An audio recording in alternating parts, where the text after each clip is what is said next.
पिछले एक महीने में सुप्रीम कोर्ट के 3 अहम फैसलों पर सीजेआई बी.आर. गवई को दखल देना पड़ा। गौर करने वाली बात ये रही कि इन तीनों मामलों की सुनवाई सुप्रीम कोर्ट के जज जस्टिस जमशेद बुरजोर पारदीवाला की बेंच ने की थी।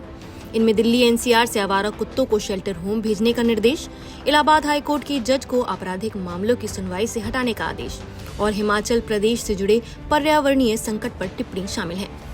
पहला मामला 11 अगस्त को आया, जब जस्टिस पारदीवाला की अध्यक्षता वाली बेंच ने आदेश दिया कि दिल्ली एनसीआर के सभी आवारा कुत्तों को 8 हफ्तों में शेल्टर होम में भेजा जाए। डॉग बाइट्स और रेबीज के मामलों को देखते हुए ये फैसला सुनाया गया था।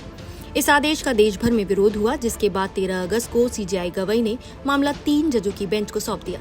22 अगस्त को आदेश में बदलाव करते हुए तय किया गया कि आवारा कुत्तों को नसबंदी और टीकाकरण के बाद वापस उसी जगह छोड़ा जाएगा जहां से उन्हें पकड़ा गया था। हालांकि संक्रमित और आक्रामक कुत्तों को शेल्टर होम में ही रखा जाएगा।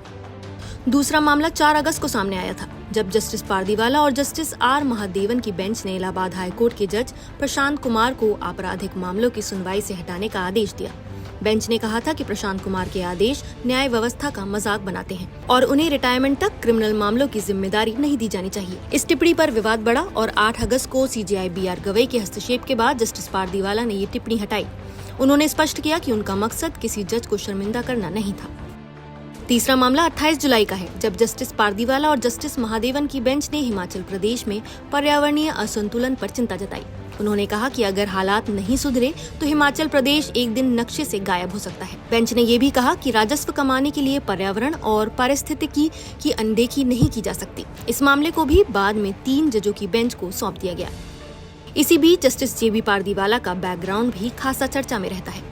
उनका जन्म 12 अगस्त 1965 को मुंबई में हुआ था और उनका परिवार 4 पीढ़ियों से न्यायपालिका से जुड़ा रहा है। उनके परदादा नवरोज जी पारदीवाला 1849 से वकालत कर रहे थे। दादा कवास जी पारदीवाला 1929 से 1948 तक प्रैक्टिस में रहे और पिता बुरजोर जी पारदीवाला 1955 से विधायक और जुडिशरी से जुड़े रहे। जस्टिस पारदीवाला ने 1989 में वकालत शुरू की और 1990 से गुजरात हाई कोर्ट में प्रैक्टिस की।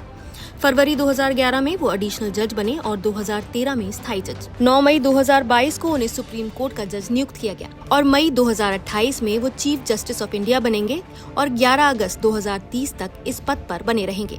तो क्या जस्टिस पारदीवाला के फैसलों को न्यायिक सक्रियता माना जाना चाहिए या इन्हें जल्दबाजी में दिए गए आदेश कहना सही होगा? आपकी इस पूरे मामले में क्या राय है, हमें कमेंट करके जरूर बताइए। नमस्कार, मैं हूं मानक गुप्ता। अगर आपको हमारा ये वीडियो पसंद आया हो तो इसे लाइक और शेयर जरूर करें और हाँ, हमें सब्सक्राइब और फॉलो करना ना भूलें ताकि आप देश और दुनिया की कोई खबर मिस ना करें। तो जुड़े रहिए हमारे साथ और देखते रहिए न्यूज़ 24।